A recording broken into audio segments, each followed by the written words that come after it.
જય શ્રી રામ. શ્રી ગણેશાય નમઃ.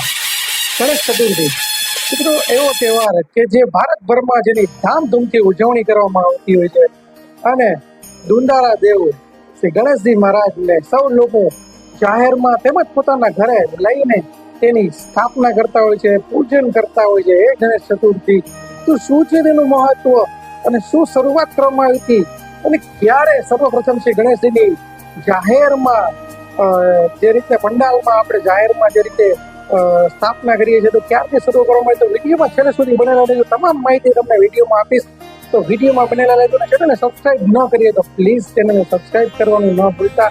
કોમેન્ટમાં લખજો કે તમને મારા વિડીયો કેવો ગમે છે. તો ચાલો વાત કરીએ શ્રી ગણેશજીની ગણેશ ચતુર્થી એટલે કે મિત્રો ભાદરવા મહિનાની ચોથના દિવસથી જે શરૂ થાય અને 10 દિવસ સુધી જે ઉજવવામાં આવે છે તે ગણેશ ચતુર્થી. કોઈ મિત્રો 3 દિવસ, 7 દિવસ, 5 દિવસ એ રીતના ગણેશ ચતુર્થી ઉજવતા હોય છે, પણ શા માટે 10 દિવસ માટે ગણેશ ચતુર્થી મનાવીએ છીએ આપણે પહેલા એની વાત કરી લઈએ. તો મિત્રો મહાભારત જે મહાકાવ્ય છે તે મહર્ષિ વેદવ્યાસે લખવાનું હતું, પરંતુ તેને એવું થતું હતું કે શ્લોક લખવામાં મારાથી ક્યાંક ભૂલ થઈ જશે, હું બોલી શકીશ.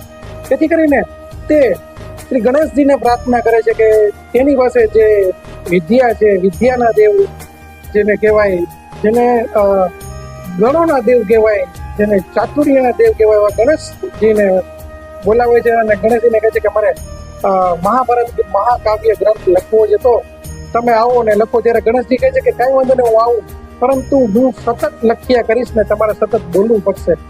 તો વેદવ્યાસજી છે કે કોઈ વાંધો નહીં, તમે સતત લખ્યા કરજો, હું સતત બોલ્યા કરીશ. અને શુદ્ધ શ્લોકમાં એ મહાભારત લખાય એવા પ્રયાસો શરૂ થયા અને વેદવ્યાસ અને ગણેશજી એક વૃક્ષ નીચે બેસી અને મહાભારતનું આ મહાકાવ્ય શરૂ કરે છે. અને કહેવાય છે કે મિત્રો 10 દિવસ સુધી વેદવ્યાસજી કન્ટિન્યુ સતત બોલતા રહ્યા અને ગણેશજી સતત લખતા રહ્યા.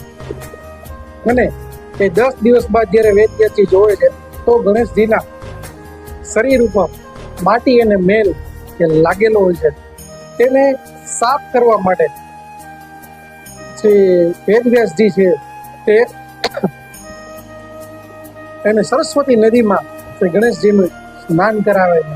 એટલે કે મિત્રો કહેવાય છે કે એટલા માટે ગણેશજીની પૂજા 10 દિવસ માટે કરવામાં આવે છે. ત્યારથી મિત્રો કહેવાય છે કે ગણેશજીને 10 દિવસથી પૂજા કરવામાં આવે છે, તેમને ઘરે ઘરે પૂજા અને સ્થાપના કરવામાં આવે છે. મિત્રો કહેવાય છે કે સર્વપ્રથમ શિવાજી મહારાજે કે 1630 થી 1680 ના સમયગાળામાં મહારાષ્ટ્રમાં પુણેમાં જાહેરમાં ગણેશ ઉત્સવની શરૂઆત કરી હતી. ગણેશ ઉત્સવનું આયોજનની શરૂઆતો કરવામાં આવી હતી.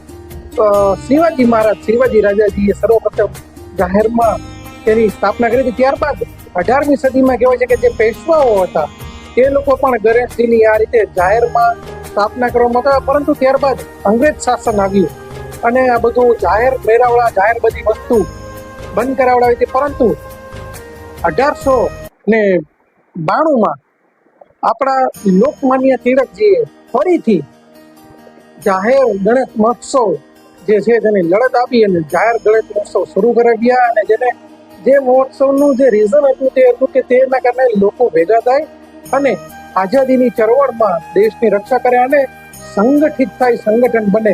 એટલે કે 1892માં ફરીથી જે શરૂ થયું તે આજ દિવસ સુધી આપણે જોઈ શકીએ જાહેરમાં ભવ્ય ગણેશ મહોત્સવ, ગણેશ પંડાલોના આયોજન થતા હોય છે અને ભવ્ય રીતે ઉજવણી થતી હોય છે. મિત્રો ગણેશજી જે છે એ આપણા જીવનમાં એક વસ્તુ શીખવે છે કે જે છે સર્જન, પૂજન અને વિસર્જન. કે જેનું સર્જન થાય છે તે ગમે તેટલા પૂજનીય હશે પણ તેનું વિસર્જન પણ થાય છે. દેવ પોતે આવીને આપણે શીખવે છે. અને કહેવાય છે કે ગણેશજી જ્યારે વિદાય લે છે, જ્યારે તેને વિસર્જન માટે લઈ જાય ત્યારે જે જગ્યાએ આવેલા હોય, જે સોસાયટીમાં, જે ઘરમાં, જે એરિયામાં, તે એરિયાના લોકોના દુઃખોને પોતાની સાથે લઈને આશીર્વાદ આપીને જતા હોય છે. એ ગણેશજી, ગણેશ ચતુર્થી જે છે. અને મિત્રો અમુક વસ્તુનું જે આપણે ખાસ ખ્યાલ રાખવો જોઈએ કે ભાઈ ગરિમા જળવાવી જોઈએ. કે ભાઈ જે ગણેશ પંડાલો હોય છે, જે ગણેશ આયોજનો હોય છે, તેમાં જે કંઈ કાર્યક્રમો થાય તે સાંસ્કૃતિક ને ધર્મને ગરિમા જળવાય તેવા હોવા જોઈએ. ત્યાં ગીત ને એ પણ એવા વાગવા જોઈએ કે જે આપણી ગરિમા જળવાવી જોઈએ. કોઈ વલ્ગારિટી ગીત ન હોવી જોઈએ, ત્યાં ડ્રિંક કરીને કોઈ ડાન્સ કે એવા કોઈ ન થવું જોઈએ, ત્યાં જુગાર ના રમવો જોઈએ. આ બધી બાબતોનું ખાસ ધ્યાન રાખવું જોઈએ અને વિસર્જન વખતે ખાસ તકેદારી રાખવી જોઈએ કે જ્યાં સરકાર શ્રીએ જે તે ગવર્મેન્ટે જે તે જગ્યાએ રાખેલી ત્યાં જ વિસર્જન કરવું જોઈએ, જેથી કરીને કોઈ એવી ઘટના ન ઘટે કે જેથી કરીને આપણે ગણેશજી તેના દોષમાં આવી શકીએ ને કોઈ એવા વ્યક્તિ આપણે ગુમાવી શકીએ. એટલે કે એટલું ખાસ ધ્યાન રાખી અને આપણે આ ગણેશ ચતુર્થી અને ગણેશજીની આપ સર્વેની ઉપર કૃપા રહે તેવી હું ગણેશજીના ચરણોમાં પ્રાર્થના કરું છું. અને મારો વિડીયો જો આપને પસંદ આવ્યો હોય તો ખરેખર અન્ય લોકોને શેર કરી દેજો. કોમેન્ટ લખજો કે તમને મારો વિડીયો કેવો લાગે, કોમેન્ટમાં લખજો. શ્રી ગણેશાય નમો. બસ તો મળીશું આવા વિડીયો સાથે. ત્યાં સુધી કલ્પેશ ગમારા, કલ્પેશ બજરંગીના સ્વરને જય શ્રી રામ. ગણેશાય નમો.